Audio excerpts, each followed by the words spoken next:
Welcome to my YouTube channel.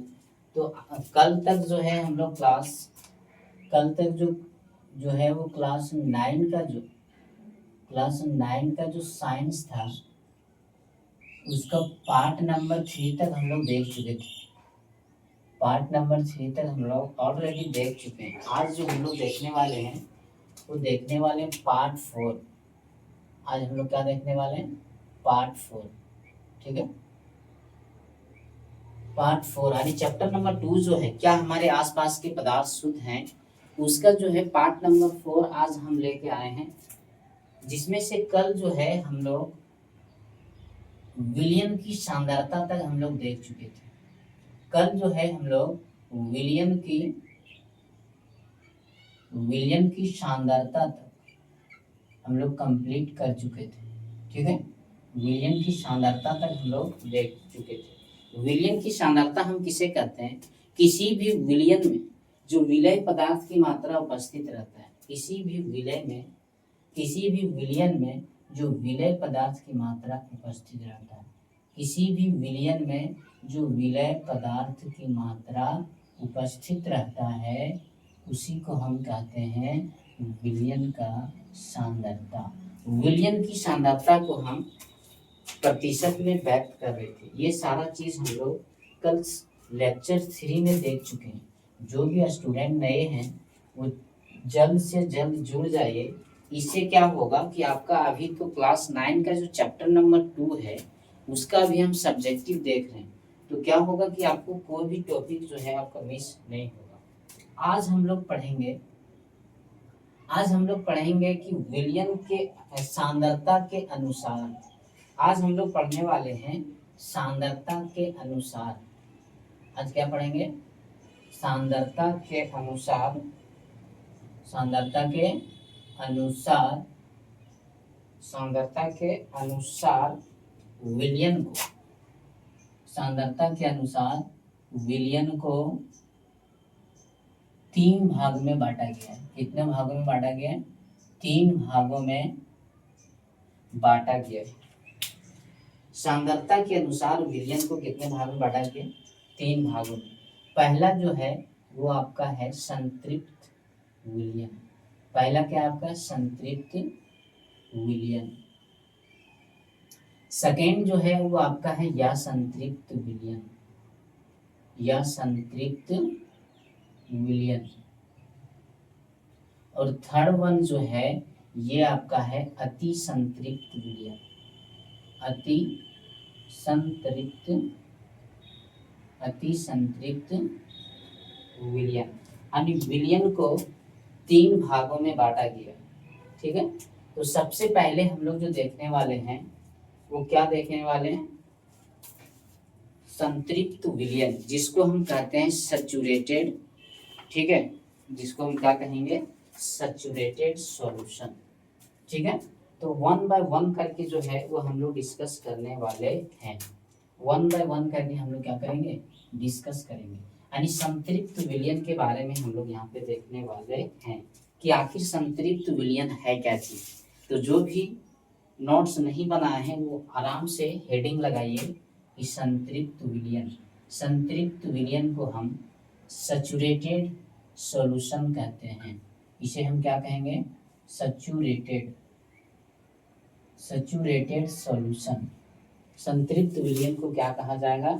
Saturated solution कहा जाएगा। Sir marker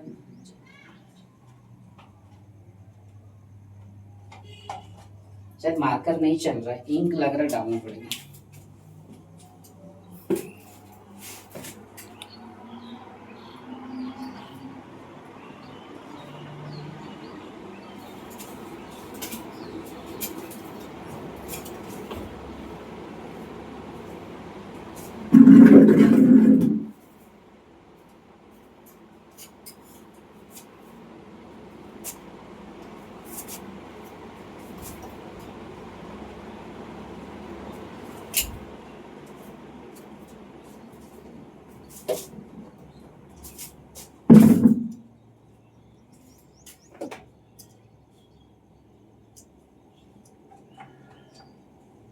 इसे हम क्या कहते हैं?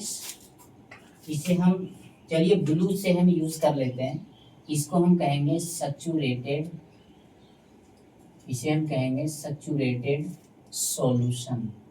क्या कहेंगे भाई साहब? Saturated solution. संतृप्त विलयन क्या है?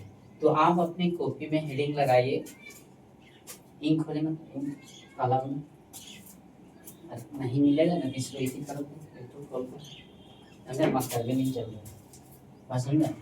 तो हम लोग इसको क्या देखेंगे? सबसे पहले हम लोग देखने वाले हैं संतृप्त विलयन। ये क्या है? संतृप्त विलयन को हम लोग देखेंगे, ठीक है? वहां पे ठीक है। तो संतृप्त विलयन जो है वो क्या है? तो वैसे विलयन, तो हम लोग लिखेंगे वैसे विलयन, वैसे विलयन जो दिए गए निश्चित ताप पर, दिए गए निश्चित ताप पर और अधिक विलय पदार्थ, और अधिक विलय पदार्थ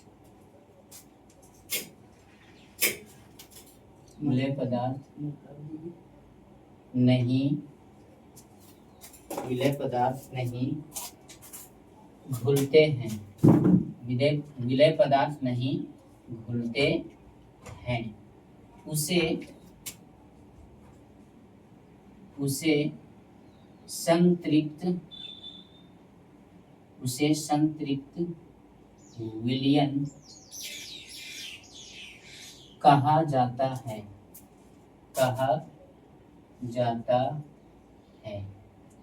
ये जो हम लोग देख रहे हैं, सांद्रता के अनुसार विलयन को मुख्य रूप से 3 भागों में बांटा गया है। सांद्रता के अनुसार विलयन को मुख्य रूप से 3 भागों में बांटा गया है। कितने भागों में? 3 भागों में।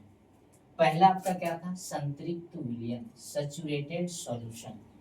तो सैचुरेटेड सॉल्यूशन हम उसे कहेंगे वैसे विलयन जो दिए गए निश्चित ताप पर, यानी तापमान इसमें फिक्स रहेगा, जो विलयन का एक निश्चित ताप दिया रहेगा, उस ताप पर यदि और अधिक विलय पदार्थ नहीं घुलते हैं, तो इस केस में इस प्रकार के विलयन को हम संतृप्त विलयन कहेंगे। क्या कहेंगे? संतृप्त विलयन। जैसे मान के चलिए यहाँ पे मेरा पानी है, ठीक है? इस कंटेनर में हम कुछ पानी रखे, ठीक है? इस कंटेनर में क्या है? पानी को मैं रखा हूँ, इसमें विलय पदार्थ हम कुछ डाल रहे हैं, मान लीजिए चीनी, यानी कि शुगर। इसमें हम क्या कर रहे हैं? शुगर को हम इसमें घोलना चाहते हैं। तो शुगर को घोलते जाएं, शुगर इसमें डालते जाएं, शुगर बार बार क्या किया जाए? डालते जाएं। एक स्थिति ऐसा आएगा कि उस समय यह पानी जो एक निश्चित ताप पर है, ये पानी जो है इस चीनी को, यह पानी जो है एक निश्चित ताप पर और अधिक चीनी को घोलने का क्षमता इसके अंदर नहीं रहेगा। तो इसी केस को हम कहेंगे संतृप्त विलयन। वैसे विलयन जिसमें दिए गए कोई निश्चित ताप पर इस पानी का कुछ एक निश्चित तापमान होगा, जो भी तापमान होगा, जब हम किसी भी वाटर को लेंगे तो उस समय पानी का कुछ ना कुछ क्या होगा? तापमान होगा। उसी तापमान पे यदि हम यहाँ पे शुगर को ऐड करते रहें तो अमाउंट ऑफ शुगर जो है वो लगातार इंक्रीज करता जाएगा, और एक केस ऐसा आएगा कि अब ये पानी जो है और अधिक विलय पदार्थ को घोलने में सक्षम नहीं रहेगा। तो इस केस को हम कहेंगे कि ये जो है आपका संतृप्त विलयन है। ये आपका क्या है? संतृप्त विलयन है। लेकिन इसी केस में यदि हम इसका टेम्परेचर को बढ़ा देंगे, तो टेम्परेचर जैसे बढ़ेगा तो ड्यू टू द टेम्परेचर जो शुगर रहेगा वो क्या होगा? बॉयल हो जाएगा, मेल्ट कर जाएगा। जो शुगर रहेगा वो बॉयल कर जाएगा, या कह सकते हैं ये मेल्ट कर जाएगा। टेम्परेचर से भी ये क्या होगा, पिघल जाएगा। ऐसा होना नहीं चाहिए। टेम्परेचर यहाँ क्या होना चाहिए, टेम्परेचर यहाँ पे कांस्टेंट होना चाहिए। संतृप्त विलयन में टेम्परेचर क्या होना चाहिए, कांस्टेंट होना चाहिए, यानी टेम्परेचर बढ़ना नहीं चाहिए। जो आप पानी लिए हैं उसी पानी का जो पहले से तापमान था वही तापमान रहना चाहिए। तो उम्मीद करते हैं कि ये जो है संतृप्त विलयन आपको समझ में आ गया होगा। संतृप्त विलयन वैसे विलयन को कहा जाता है जो दिए गए निश्चित ताप पर और अधिक विलय पदार्थ को घोलने का क्षमता, ठीक है, और अधिक विलय पदार्थ को घोलने का क्षमता नहीं रहता है। जो आपको हम एग्जाम्पल से क्या किए, समझा दिए, ठीक है, जिसे एग्जाम्पल से आपको क्या किया गया, समझा दिया गया। सेकेंड जो हम लोग देखने वाले हैं वो हम लोग देखने वाले हैं या संतृप्त विलयन। सेकेंड आपका क्या है, तो अब कॉपी में हेडिंग लगाइए। सेकेंड हम लोग क्या देखने वाले हैं, सेकेंड जो है ये आपका है या संतृप्त विलयन।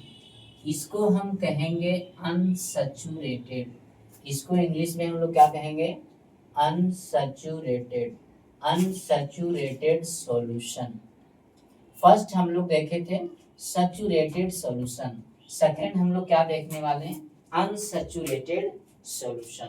अनसैचुरेटेड सॉल्यूशन में क्या होगा कि यदि एक विलयन में विलय पदार्थ घोलने की क्षमता से कम रहेगा, तो इसको आप हेडिंग लगाइए और लिखने का कोशिश करिए। लिखिए वैसे विलयन, वैसे जो भी इस सेशन को देख रहे हैं और यदि आप क्लास 9 में हैं तो आप आसानी से इस चैप्टर का टॉपिक वाइज आराम से इसका नोट्स आप बना सकते हैं। वैसे विलयन जिसमें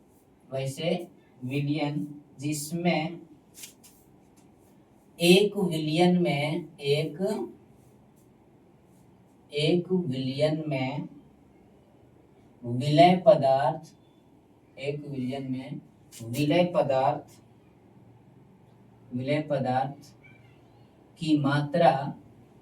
विलय पदार्थ की मात्रा संतृप्तता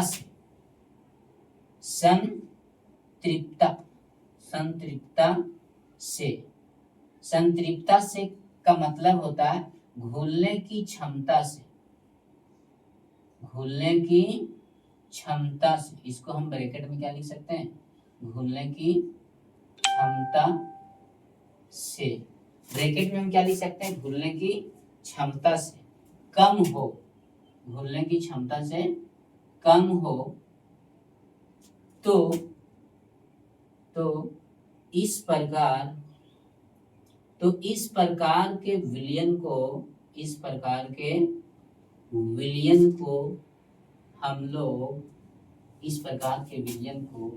हम या संतृप्त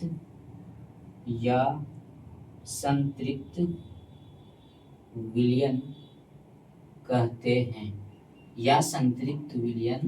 कहते हैं। क्या आपको इस डिफिनीशन के अनुसार आपको समझ में आ गया? डिफिनीशन क्या कह रहा है कि या संतृप्त विलयन वैसे विलयन को कहा जाएगा जिसमें किसी एक विलयन में विलय पदार्थ की मात्रा जो रहेगा वो संतृप्तता से मतलब घुलने की क्षमता से कम हो। तो इस प्रकार के विलयन को हम या संतृप्त विलयन कहेंगे। यदि आप नहीं समझ पा रहे तो इस प्रैक्टिकल से आप इस चीज को आसानी से समझ सकते हैं। मान लीजिए हम लोगों के पास एक कंटेनर है, इस कंटेनर में 1 लीटर जो है वो पानी है, यानी कि लिक्विड है, और इस पानी का हम लोगों के पास क्या है, ये मान लीजिए कोई कंटेनर है, ठीक है। ये कंटेनर में जो है वो लगभग वाटर जो है वो 1 लीटर है, वाटर इस कंटेनर में कितना रखा गया, मान लीजिए 1 लीटर। और इस पानी का हम समझाने के लिए इस पानी का जो विलय पदार्थ का विलय को घोलने की क्षमता मान लीजिए 250 ग्राम है। 1 लीटर पानी को हम ये सपोज कर लें आपको जस्ट समझाने के लिए कि मान लीजिए इसमें जो भी अमाउंट ऑफ वाटर है, इस वाटर का कैपेसिटी है 250 ग्राम ऑफ सोल्यूट को डिसॉल्व करने का यानी घोलने का। ठीक है, इस वाटर का कैपेसिटी कितना है, 250 ग्राम सोल्यूट को डिसॉल्व करने का यानी घोलने का। और यदि कोई एक ऐसा विलयन है जिसमें इसका कैपेसिटी कितना है 250 ग्राम, 250 ग्राम विलय को ये विलाय घोलने का क्षमता है। लेकिन यदि इस विलयन में 220 ग्राम ही विलय पदार्थ को घोले जाएगा, विलय पदार्थ घोला जाएगा, विलय पदार्थ क्या किया जाएगा, डिसॉल्व किया जाएगा। तो इसी प्रकार के विलयन को हम कह देंगे कि ये जो विलयन है ये आपका संतृप्त विलयन है, यानी कि अनसैचुरेटेड सॉल्यूशन है। वैसे सॉल्यूशन जिसमें किसी एक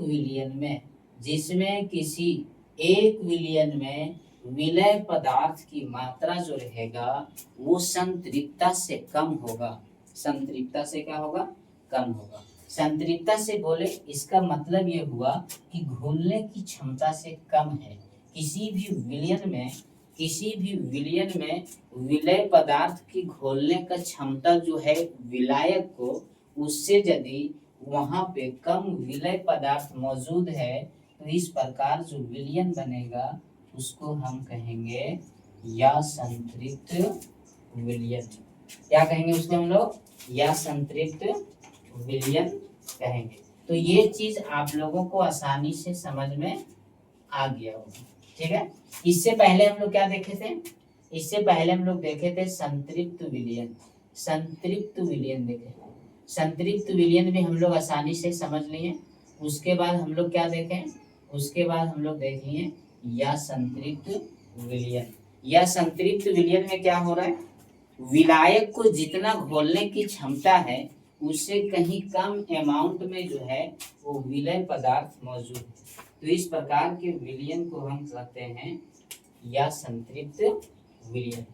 तो 2 पॉइंट जो है वो आपका क्लियर हो गया, संतृप्त विलयन और या संतृप्त विलयन। थर्ड वन जो है वो आपका है अति संतृप्त विलयन। नाम से ही आप समझ सकते हैं, एक था संतृप्त विलयन, एक था अति संतृप्त विलयन। तो थर्ड वाला जो है वो आप आराम से हेडिंग लगा सकते हैं। थर्ड वाला आपका क्या है, अति संतृप्त विलयन। कौन सा ये विलयन है, अति संतृप्त विलयन। ठीक है, इसमें क्या हो, अति संतृप्त विलयन नाम से क्लियर हो रहा है, यानी जो बच्चा का ये वाला क्लियर होगा, संतृप्त विलयन क्लियर होगा, जिस बच्चा का संतृप्त विलयन क्लियर होगा वो बच्चा आसानी से अति संतृप्त विलयन को लिख सकता है। कैसे लिख सकता है, अति संतृप्त मतलब ये संतृप्त तो है लेकिन संतृप्त से भी ज्यादा संतृप्त, मतलब उससे भी ये ज्यादा संतृप्त रहेगा। मतलब वैसे विलयन, या हम कह सकते हैं इसका डेफिनेशन इस तरह लिख सकते हैं कि यदि किसी विलयन में विलय पदार्थ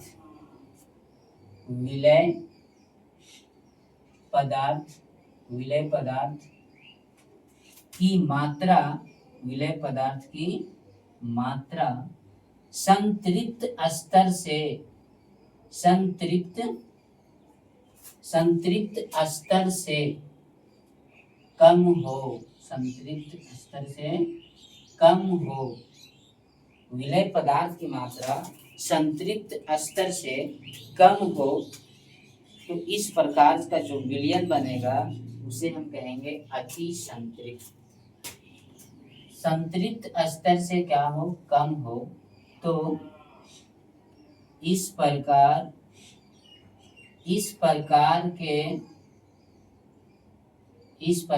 के विलयन को अति संतृप्त विलयन कहा जाता है, अति संतृप्त विलयन कहा जाता है। हम लोग इससे पहले क्या देखे थे, संतृप्त विलयन। संतृप्त विलयन में क्या था,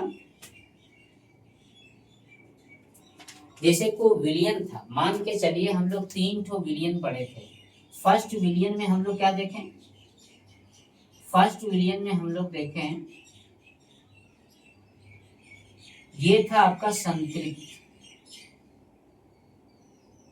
सेकेंड जो हम लोग देखे थे वो था आपका या संतृप्त। सेकेंड क्या था आपका, या संतृप्त, ठीक है। और फोर्थ जो है वो आपका है, मान लीजिए अति संतृप्त। फोर्थ सॉल्यूशन जो है वो आपका क्या है, अति संतृप्त, ठीक है। इसको हम क्या कहेंगे, अति संतृप्त। अब तीनों को एक साथ समझिए। संतृप्त विलयन किस तरह के विलयन को कह रहे थे, जैसे मान के चलिए इसमें कुछ विलायक होगा, यानी पानी की मात्रा होगा। अब इस पानी की मात्रा में जितना अमाउंट में विलय पदार्थ को, जितने अमाउंट में विलय पदार्थ को घोलने की क्षमता रहेगा, मतलब उसके आगे और विलय को इसमें घोलने का क्षमता नहीं रहेगा। विलय पदार्थ को और घोलने का क्षमता, इसमें घुलने का क्षमता नहीं रहेगा। आपको बताए थे कि इसमें यदि हम चीनी को डालते जाएं, चीनी को क्या करें, डालते जाएं, तो एक समय ऐसा आएगा कि जितना अमाउंट ऑफ वाटर है ये पानी और चीनी या और नमक को घोलने का इसके पास क्षमता नहीं रह जाएगा। तो जिस समय, जिस स्थिति में और घुलने का क्षमता नहीं बच पाएगा, उसी स्थिति को हम कहेंगे संतृप्त विलयन। जैसे मान लीजिए 1 गिलास पानी है, 1 गिलास पानी में हम ज्यादा से ज्यादा कितना चीनी को घोल सकते हैं, अधिकतम जितना चीनी 1 गिलास पानी में घुल पाएगा। अब जब देखेंगे कि उसमें और चीनी को डाला जाएगा तो और घुलने का उसमें क्षमता नहीं रहेगा। तो जब ये केस प्राप्त हो जाएगा आपको, तो हम इसको कहेंगे कि ये जो सॉल्यूशन है ये आपका संतृप्त विलयन है। कौन सा विलयन है, संतृप्त विलयन, ठीक है। या संतृप्त विलयन क्या कह रहे थे, या संतृप्त विलयन में क्या था कि वैसे विलयन, जैसे मान लीजिए इसमें पानी की मात्रा है 1 लीटर और 1 लीटर पानी का क्षमता है 250 ग्राम चीनी को डिजोल्व करने का, ठीक है। इतना डिजोल्व करने का यदि क्षमता है और इसमें यदि हम मात्र 200 ग्राम चीनी को घोल रहे हैं, कितना ग्राम चीनी को, मतलब जो इसमें पानी है, जो विलायक चीज है उसका घोलने का क्षमता मानते हैं 250 ग्राम चीनी को घोलने का क्षमता है, और वो यदि 200 ग्राम को ही घोल रहा है, उसमें हम 200 ग्राम चीनी को ही घोलेंगे, तो इस केस को बोलेंगे या संतृप्त विलयन। थर्ड क्या था, अति संतृप्त। थर्ड क्या था आपका, अति संतृप्त। अति संतृप्त वैसे विलयन को कहेंगे जिसमें विलय पदार्थ जो रहेगा संतृप्त स्तर से कम रहेगा, मतलब घोलने का क्षमता जितना है उससे भी और क्या रहेगा, कम रहेगा। तो इस प्रकार का जो विलयन आपको प्राप्त होगा वो आपको क्या प्राप्त होगा, ये आपको प्राप्त होगा अति संतृप्त। तो उम्मीद करते हैं कि ये आपको 3 चीज समझ में आ गया होगा। फर्स्ट चीज हम लोग क्या देखे थे, सांद्रता के अनुसार विलयन के कितने भाग हैं, 3। यानी सांद्रता के अनुसार विलयन को मुख्य रूप से 3 भागों में बांटा गया था। पहला आपका क्या था, तो आज का सेशन में जो हम लोग देखे हैं वो 3 चीज देखे। क्या चीज देखें, एक बार आपको रिमाइंड करा दे रहे हैं। फर्स्ट चीज देखें हम लोग कि संतृप्त विलयन क्या है। फर्स्ट चीज हम लोग क्या देखें, संतृप्त विलयन क्या है। सेकेंड चीज हम लोग क्या देखें, या संतृप्त। सेकेंड चीज हम लोग क्या देखें, या संतृप्त विलयन। थर्ड वन हम लोग देखें अति संतृप्त विलयन। अति संतृप्त विलयन। ये 3 चीज जो है वो आज का सेशन में बहुत अच्छे तरीके से समझ चुके हैं। नेक्स्ट क्लास जो है हम लोग कल देखेंगे।